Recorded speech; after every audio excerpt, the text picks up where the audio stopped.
of Ocean One TV. Welcome to Kane e-learning TV show.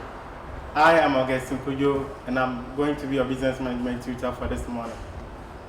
For the past weeks, we've been looking at functions of management, of which we discussed planning, organizing, directing, and controlling. We went on with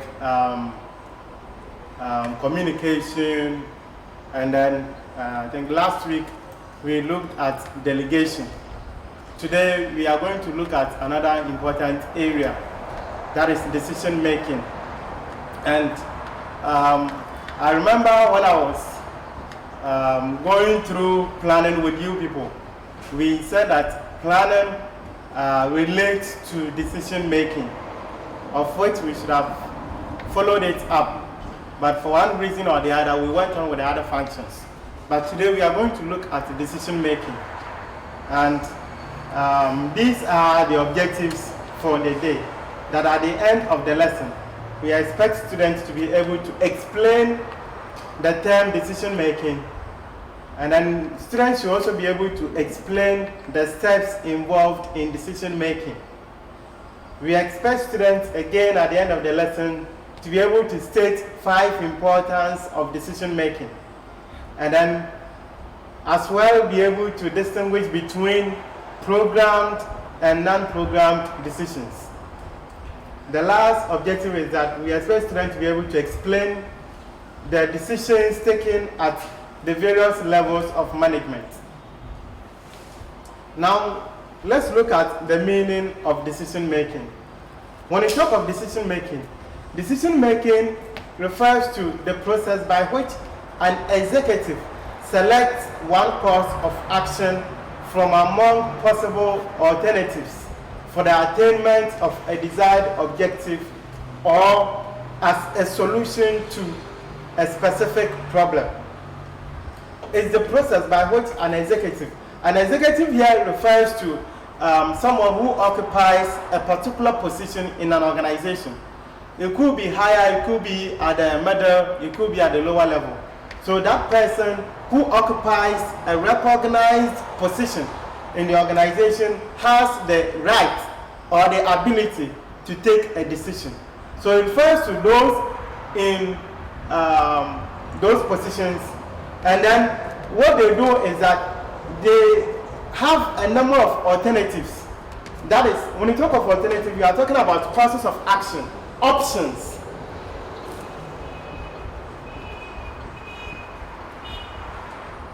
Alternatives can refer to options or courses of action.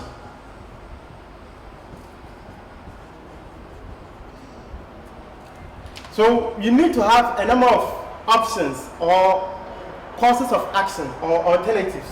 Then when you have these number of alternatives, what you do is that you select one of them. So the process of selecting one among the alternatives or the options is what we refer to as decision making.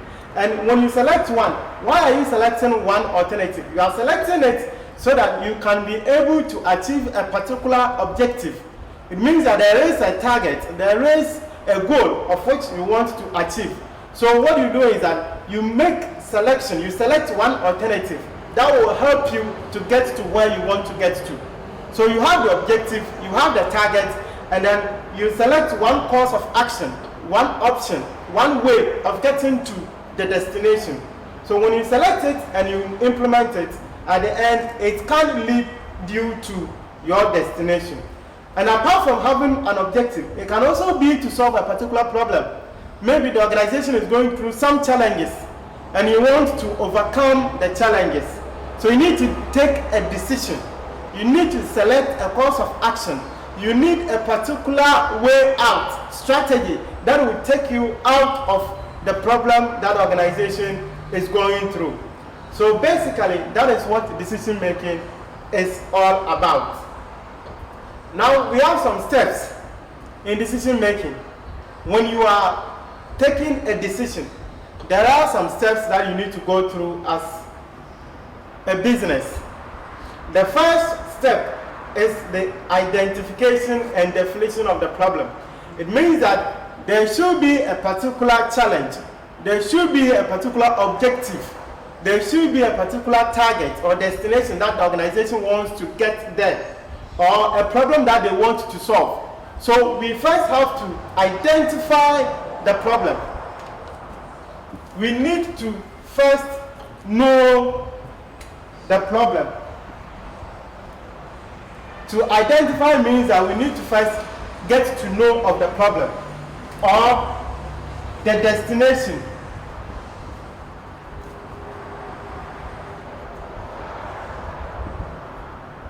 The destination here is referring to the target or the objective that the organization wants to achieve. So we first have to establish this one. We first have to know the challenge that we want to deal with or the objective that we want to achieve. That is the first thing.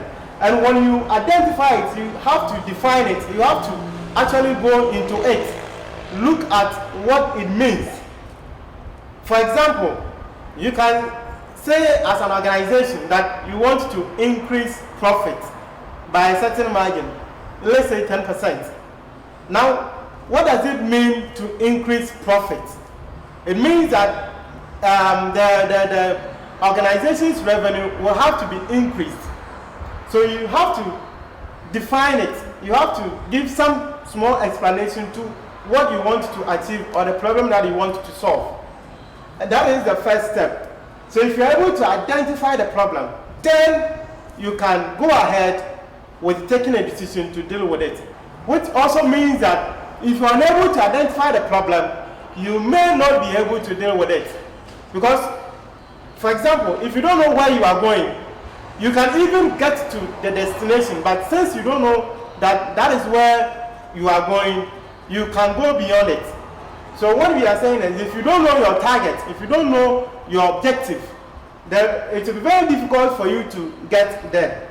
Or if you don't know the problem, it will be very difficult for you to be able to solve the problem. So identification and definition of the problem, which is the first step in decision making, is very crucial, because if you are unable to identify it, you can make a mistake, because you may not be able to get to where you want to get to. The second step is gathering information on the problem. You need to gather information, make research, look for information, search for information relating to the problem that has been identified and defined, or relating to the objective that you want to achieve. So you need to gather information. Now we want to increase profit. So how do we achieve it? So you start looking for information. How do I increase profit? Is it about increasing production, increasing price, or what? So you need to actually gather information, search for data that will help you to be able to achieve your objective or be able to overcome the problem. Now, after gathering information, out of the information, you develop possible alternative solutions, or you develop possible alternative courses of action, which means that now you have information. So you derive alternatives, you develop alternatives out of the information that you have. For example, I told you earlier on that we want to increase profit, and the options are: one, we can increase production.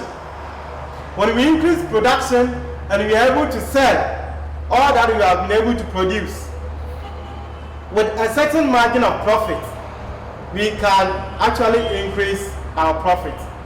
Again, when we increase our price, the margin of profit that we'll be making on each product will increase, in which at the end of the day will also affect the total profit that a business will be making. So at least we have two options. So these options are the alternative courses of action. They are the alternative solutions. The next one is we have to evaluate the alternatives. I think that one was omitted. We have to evaluate the alternatives. We evaluate the alternatives before we select the best alternative. So we have to evaluate each alternative, which means that, so the fourth point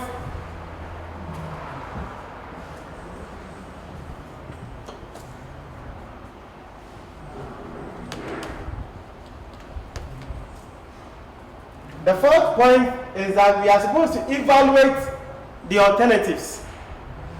Evaluation here can be linked to assessment. We need to assess the alternatives.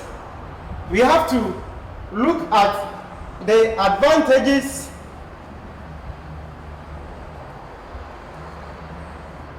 as against the disadvantages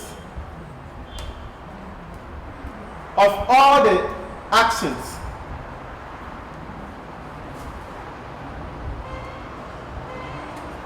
We have to look at the advantages and disadvantages. We said the fourth point is evaluation of alternatives. And in business, when we talk of evaluating alternative or evaluating something, it means we are supposed to assess it. We are supposed to appraise it.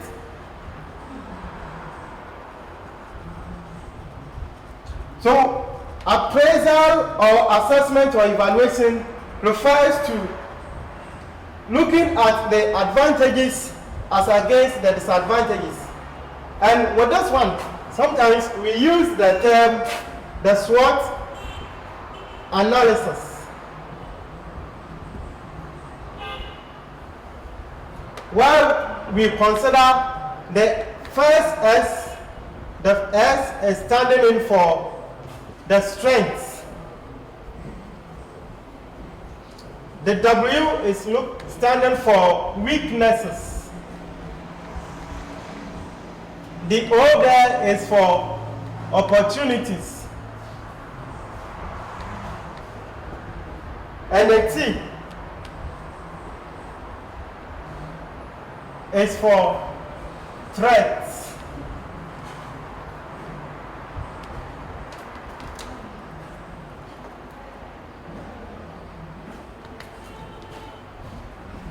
So we have to perform what we call the SWOT analysis, where we will look at the strengths of each alternative, the weaknesses of each alternative, the opportunities that will be available, as well as the threats or the dangers that will also be associated with each alternative. And as I told you earlier on, the SWOT analysis is similar to the advantages and the disadvantages of each alternative. So we have to establish all of them for each alternative. For instance, we said, I gave an example, I want to increase profit by 10%. So if you want to increase profit by 10%, then I think we had two options. The first option was to increase production. When we increase production and we are able to sell all of them at a certain margin of profit, as the production increases and then the sales also increase, our profit margin will also increase.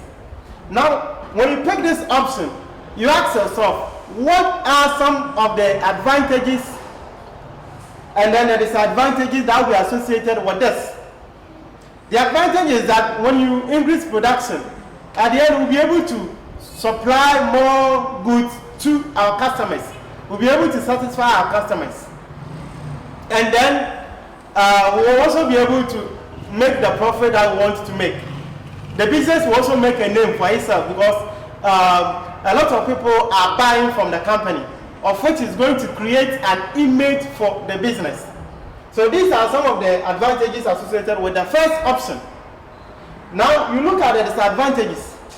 When you increase production, it doesn't necessarily mean that sales will also increase. I said when you increase production, it doesn't necessarily mean that sales will also increase. And in this one, before sales will increase, it will call for more promotional activities to be embarked on by the business, which means that it's going to bring an additional cost to the business. Sometimes you also have to create more distribution outlets, make the product more closer to the customers so that they don't incur so much cost in transportation. And when you do that, it's also going to cost the business some money. So at the end, you see that it has its own some disadvantages. That is for the first option. When you pick the second alternative, the first alternative, we said we can just increase production, and when sales also increase, we will arrive at our destination. That is increasing profit. The other option is we can also increase our price. That is the second alternative. We can increase our price. When price is increased, what is going to happen is that though our production level may remain the same, though our sales volume remains the same, what will happen is that our profit margin will increase because there has been an increase in price as a result of what? The profit I want to make. So when we increase the price because we want to make more profit, what will happen is that the margin of profit that we make on each sale will increase. So if the margin of profit on each sale increases and we are able to sell the same volume that we used to sell, our profit at the end of the day will be higher than it used to be. Now, you also have to look at the advantages and disadvantages for this very option as well. When you increase the price, what will be some of the advantages? The advantages may be that, one, at the end of the day, you'll be able to make profit. You'll be able to make more profit. Again, it wouldn't cost you so much to just increase the price as compared to increasing production. So here, at least we have some two advantages. And the disadvantages associated with increasing the price will be that, one, when you increase the price, it may be that you are not the only business providing that very product. There are other competitors. So if your price happens to be higher than what is already on the market, then it's likely that you may even lose the customers that you have, because rational consumers will opt for the products with lower price, provided they all offer the same level of satisfaction. So if you increase your price, you may not even be able to, sell the units that you even used to sell. So it's one of the disadvantages. When you increase the price, it can also affect your production. Because if the sales doesn't go, what you have to do is that at the end of the day, you have to just reduce the production level so that you can be able to meet the demand for the commodity. If you increase beyond the demand, it means what will happen to the excess production? You may end up even incurring more losses. So you may decide to reduce the level of production, of which you may also bring you back to where you were, even though the price has been increased. Yet you may not see any significant improvement in the profit level. So each alternative will have its own advantages and disadvantages, of which you need to establish all of them. Then you move to the fifth step. So it's after assessing the strengths, the weaknesses, the opportunities, and the threats for each alternatives. Then you move to the fifth step. And the fifth step is the selection of the best alternative.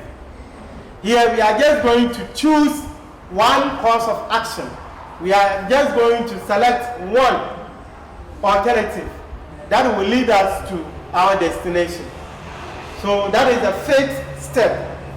You may see it as the fourth step on the screen, but it's rather the fifth step. The fourth step is the evaluation of alternatives. That one was not captured. So after selecting the best alternative, what will be the basis for your selection? If you want to select the best alternative, what are the bases? Why are you selecting maybe option 1 instead of option 2? The basis for the selection is that we have to select one that has more strengths and opportunities as against less weaknesses and strengths. So we are going to select one that has more strength, more advantages.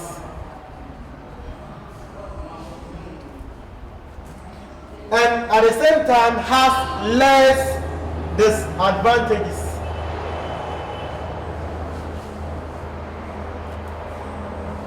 We said that each option has some advantages and disadvantages.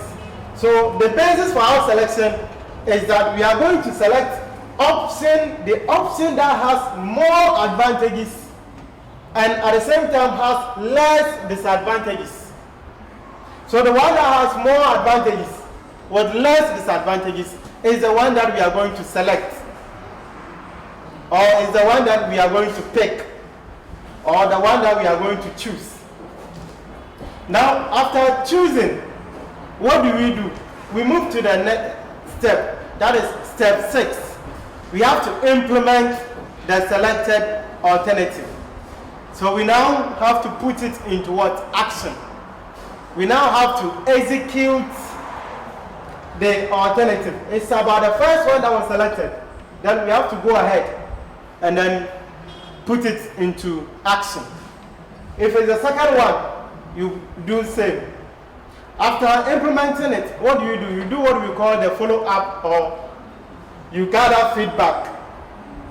Follow-up. Follow-up means that we are going to actually monitor to see whether the option is giving us the desired result. So that is what follow-up is all about, or feedback. So we just monitor, and monitoring there means that we are going to compare the actual performance with the standard. So it's more of controlling. So we will just be comparing to see whether the option that we selected is actually giving us the result that we want. If it's not giving us, then some investigations will have to be done to know where challenges actually came from, so that the necessary strategies will be adopted. Okay, so that is it for the steps involved in decision making. We said the first step has to do with the identification and definition of the problem. The second one is gathering of information. The third one is developing alternative courses of action. The fourth one is evaluation of the alternatives. The fifth one is the selection of the best alternative. The seventh step is the follow-up, or the feedback. Now let's move to importance of decision making. Is decision making actually important? Is it necessary for us to make decisions? Yes, it is. It's very crucial. The first reason, or the first importance, is that decision making helps to allocate scarce resources of a business effectively and efficiently. It helps to allocate scarce resources of a business effectively and efficiently. Now, since before we took the decision, before we selected one option, we looked at the advantages and the disadvantages. And we selected one that has more advantages and less disadvantages. That is the one we selected. So since that analysis have been done, it means that the option that was selected was the best one. And if it was the best one, then it means that it will lead to proper allocation of the resources. It means that all the other options that were going to actually have a negative impact on the organization have all been neglected. We didn't select those ones. The ones that will lead to negligent allocation of the resources have all been what? Excluded. And we have selected the best one. So if it's the best one that we have selected, then all other things being equal, it should lead to effective and efficient allocation of resources. It means that the resources will be allocated to where they are actually needed. And for that matter, the resources will actually serve the purpose for which they were actually bought for the organization. So it helps to allocate scarce resources of a business effectively and efficiently. The second one is that it helps in negotiation with labor on conditions of service. Labor refers to the workers, those who are working in the organization. Now, the business may not want to actually incur more costs when it comes to the provision of the conditions of service. But the workers will also be opting for more of these suitable conditions to be created for their comfort. So it's going to bring about some level of dispute or misunderstanding between management and then the workers. So when that one happens, there is the need for negotiation to be done.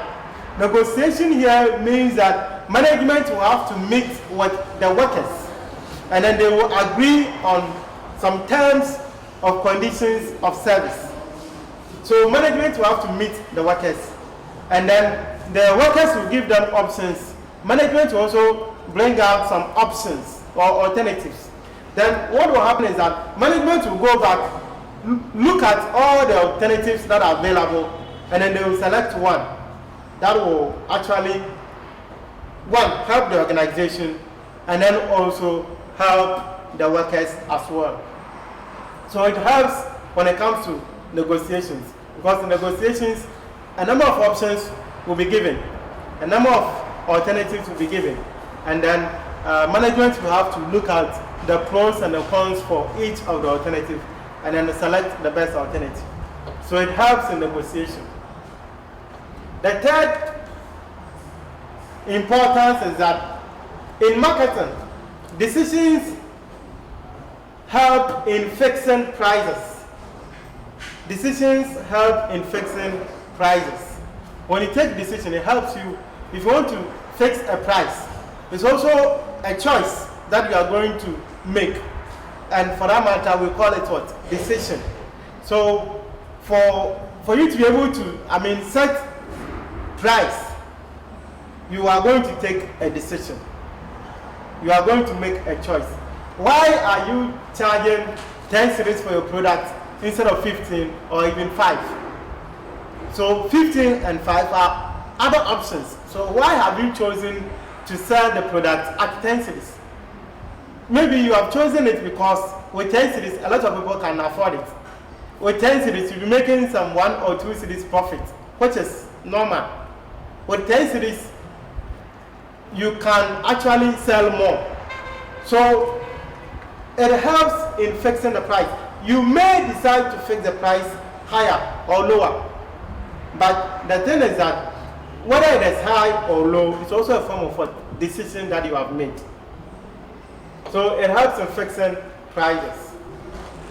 The next one, or the fourth point, is that decision making responds to changes. It helps the business to respond to changes in the environment.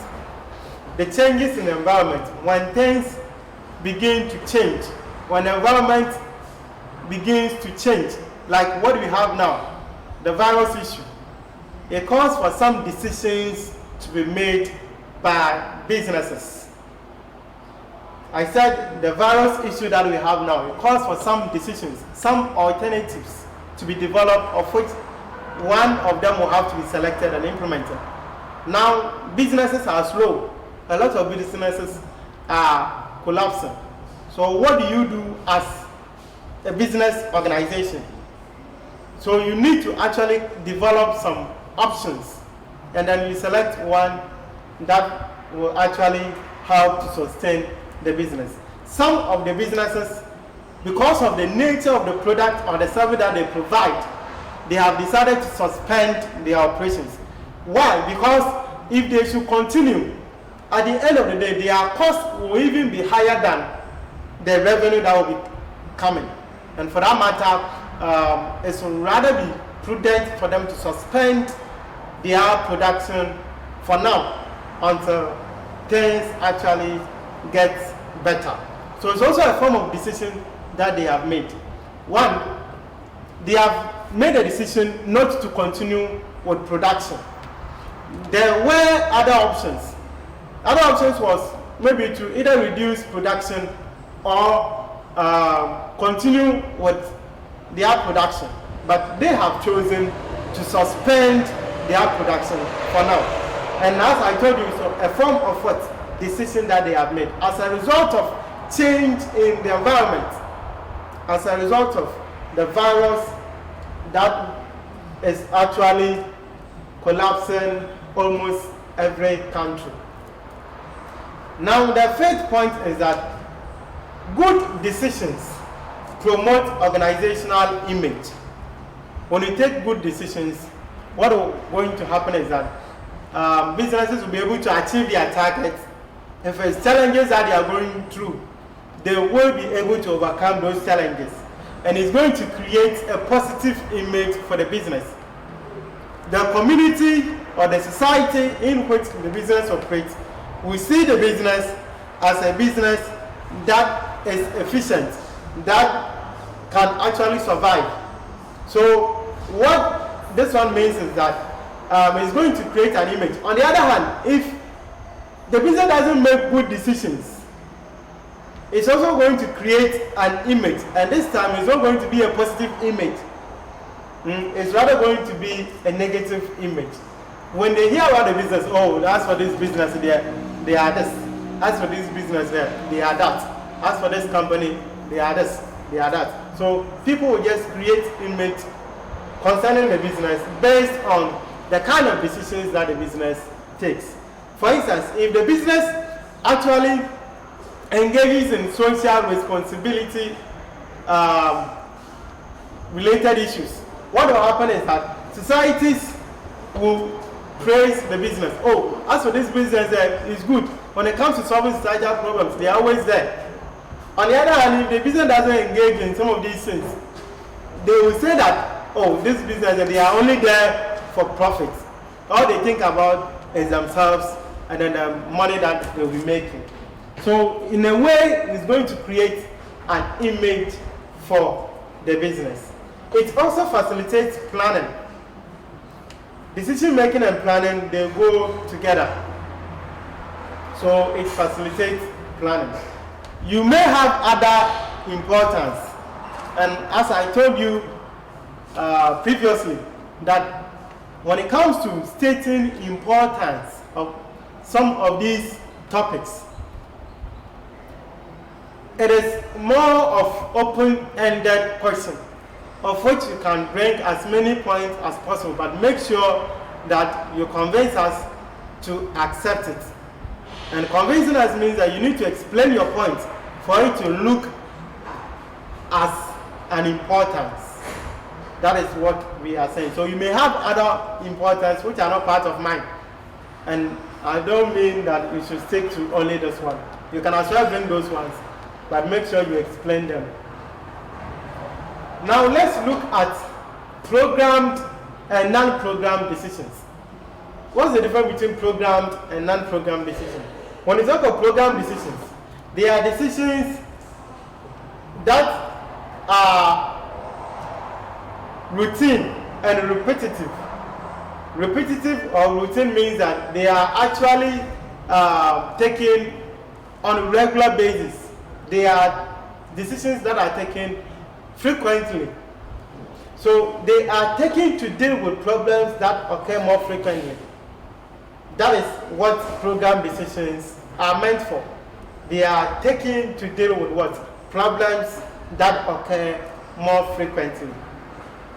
Which means that if you have a particular challenge that keeps occurring, then you need to actually develop this programmed decision to deal with the problem as and when it occurs. Then the other one is the non-programmed decisions. And we also call it one-off decision. We call it one-off decision. It means that we use this very decision to deal with programs that do not occur frequently. We use this type of decision to deal with problems that do not occur more frequently. So the ones that occur frequently, we use programmed decisions to deal with them. And the problems that do not occur more frequently, we use the non-programmed decisions to actually handle that one. Now let's look at decisions made by the levels of management. Decisions made by the levels of management. The first one is the strategic decisions. The strategic decisions are made by the top level management, and it affects the long-term direction of the entire organization. Long-term direction of the entire organization. It means that the decisions taken by the strategic management level covers the whole organization, and it's for the long term. We have an example as new product introduction. This kind of decision cannot be taken by the middle level, neither can it be taken by the lower level managers. It has to be done by the top level management. Very soon the phone lines will be activated, and then you can phone in and then ask questions or bring your contributions as the lesson unfolds. Okay, we have the second one as the tactical decisions. You can call on 020-7566-185, 020-7566-185, or 054-3291-074, 054-3291-074. The phone lines will be on the screen, so you can call and ask your questions, or you bring your contributions as well. The second level of decision is the tactical decisions. Tactical decisions. These decisions are made by the middle level management, and they relate to the medium term, and they are for a section or department of the organization. They are made by the departmental managers, either the production, the marketing, the human resource, and then the finance manager. They actually make the tactical decisions. And we said that they are for medium term. Medium term refers to a time period between 2 to 5 years. The long term is 5 years and beyond. So that is for the tactical decisions. And then we have the operational decisions. The operational decisions are made by the lower level management, and they relate to the short term. And they are also for a section, that is a unit of the organization. So when you look at the levels of management, we have the top level, the middle level, and then the lower level. Those are the top level. They make the strategic decisions. The middle level managers make the tactical decisions, and the lower level managers, they make the operational decisions. So this is what we are talking about. 3 main levels of decisions. the top level, which is the strategic decisions, the middle level, that is the tactical decisions, and then the lower level, that is the operational decisions. Let's now move to parties in decision-making process. Parties in decision-making process. The parties are one, board of directors. The board of directors take decisions concerning the policies of the organization. So, hello. Good morning. Good morning. Please, your name and where you are calling us from. I'm Jackson. Calling from Accra. Accra. Okay, please go ahead. First of all, I really appreciate what the teachers have been for our people. Okay. I want a student, your student, Jackson. Yes. My question is simple. Okay. Would there be a situation where the middle level management make a strategic decision? And then again, would there be a situation where the top level management make a tactical decision? Thank you. Okay. Thank you for your question. We'll address your question as we move on. We're looking at the parties in decision-making process. We said the first party has to do with the board of directors. The board of directors take decisions concerning policies of the organization. They formulate the policies for the organization. And the board of directors, hello, good morning. Please, your name and where you are calling us from. Emmanuel Tevia. No, please. Okay, then we have the second one as the internal specialists and outside consultants. When it comes to taking technical decisions here refers to decisions that cannot just be taken by ordinary people in quotes. We need people who have special knowledge in those fields, because if you fail to actually involve those people and then you just take the decision anyhow, the consequence for the decision that you have made is going to be so enormous. So since it's going to bring about the outcome of the decision will bring about very enormous impact on the organization, there is the need for some specialists or outside consultants to be involved in taking those technical decisions. We have committees which are also made up of representatives from different divisions of the business. And what they also do is that they take decisions that affect the divisions that those people actually came from. So you may have a committee for marketing, and those in the committee will take decisions concerning the marketing of the products. You may have a committee for, let's say, organization, and they will also be responsible for taking decisions concerning the organizational aspect of the business. So you may have some committees set up by the business, made up of some members from some units of the organization who will be making decisions for the areas that the committee was set up for. So they will be dealing with those areas. So these are the parties to decision-making process.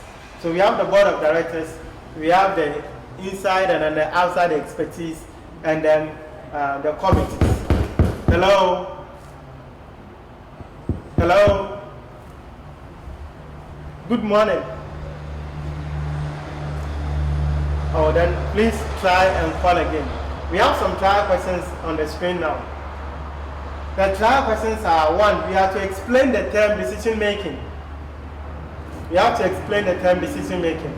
Then we explain the steps involved in decision making. That is the second one. Then we state 5 importance of decision making. Then we distinguish between programmed and non-programmed decisions. Then hello, good morning. Good morning. Please, your name and what? I'm Francisca. Please call him from. Document. Okay, please go ahead. Sir, please can the top management make decisions for the lower management? Okay, is that all your question?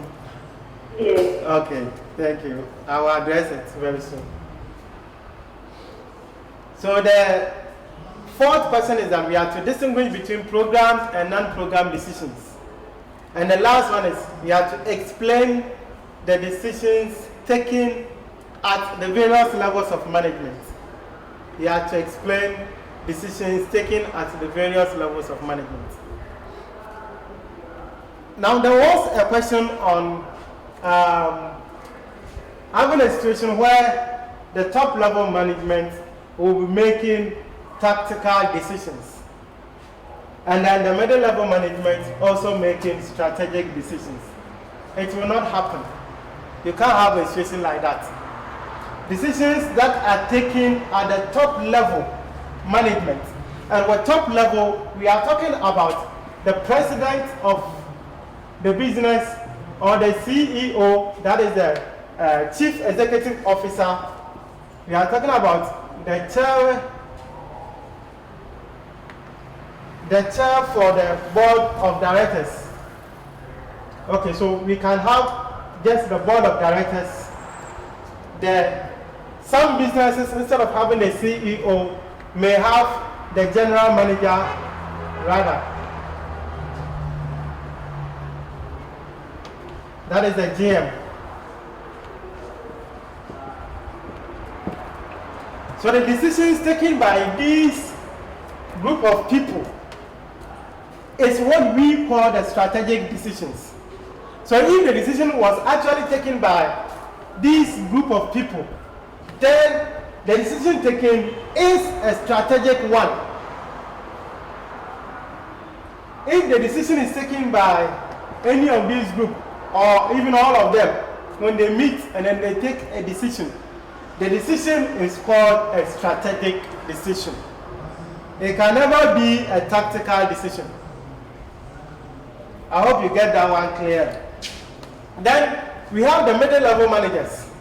With the middle level managers, hello? Okay, so you can as well call and then ask your question. The middle level management, we have the production management. The production manager, we have the marketing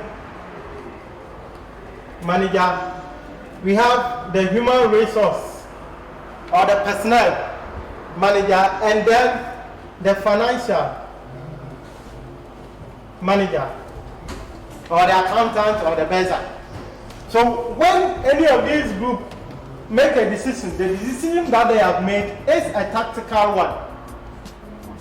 Under no circumstance should you call any of these decisions taken by any of these group of people as a strategic one. No. They are at the middle level of the management position, and for that matter, the decisions that they will take is a tactical decision. Likewise, that of the lower level. The lower level, we have the foremen, we have the unit heads as examples. So when these people also make decisions, we call those decisions operational decisions. And I think the second question was similar to the first one. So I think I've addressed all of them. Now the trial questions are on the screen. So you try them at home. You have to explain the term decision making. Then you explain the steps involved in decision making. You state 5 importance of decision making. You distinguish between programmed decisions and non-programmed decisions. And then you explain the levels the decisions taken at the various levels. So the level of decisions, the decisions taken by the various levels of management. That is the top, the middle, and the lower. You explain the decisions taken by these levels of management. So these are the trial questions for you. And today we looked at decision. So we looked at the meaning of decision making, and we said that decision making simply refers to taking or making a choice out of a number of alternatives to actually get to a desired goal or objective, or to deal with a problem. Then we went through with the steps. The steps, we said the first one has to do with identification and definition of the problem. The second one, gathering of information. The third one, developing of alternatives. Then the fourth one, evaluation of alternatives. The fifth one, selecting the best alternative. The sixth one, implementing the alternative. And then the seventh one is making follow-up. We looked at some importance. We mentioned a number of them. And then we also distinguished between program decisions and non-program decisions. We said the programmed ones are actually taken to deal with challenges that occur frequently, and non-programmed ones are also taken to deal with one-off problems that do not occur frequently. And then the last area we looked at, I think, has to do with the decisions taken at the various levels, and then the parties in decision making. I believe you enjoyed the lesson. So keep on trying the questions at home, and then you can send your answers to kaneelearning@gmail.com. You can send your answers to these trial questions to kaneelearning@gmail.com. I am Augustine Kujo, and I happen to be your business management tutor for today. If you want to sponsor, you can actually call us, and then we'll also have time to sit you down and then help build this program up. I think there was a question as to whether the top level management can take part in tactical decisions. This one I explained that once the decision is taken at the top, we call it the strategic one. Then if it's taken by the middle level, it's a tactical. Then the lower level is operational. For you to have a situation where the top level management will be involved in the tactical decisions, it's going to be a difficult situation, because the decisions that are taken here at the top level, they are broken down into various departments, and then they are assigned to them. So you wouldn't have those at the top coming here to actually develop what we call a decision at this very level. It will not happen, because they may have their own decisions, then they'll forward it to top level management, and top level management will go through them if there is a need for those decisions to be actually evaluated and then implemented or selected at the top level, then they do it. But for them to come down and then take tactical decisions, that one will not be done. I hope you had a wonderful lesson for today. Our time is up, and for that matter, we'll end the lesson here and continue, God willing, next week. Bye-bye for now.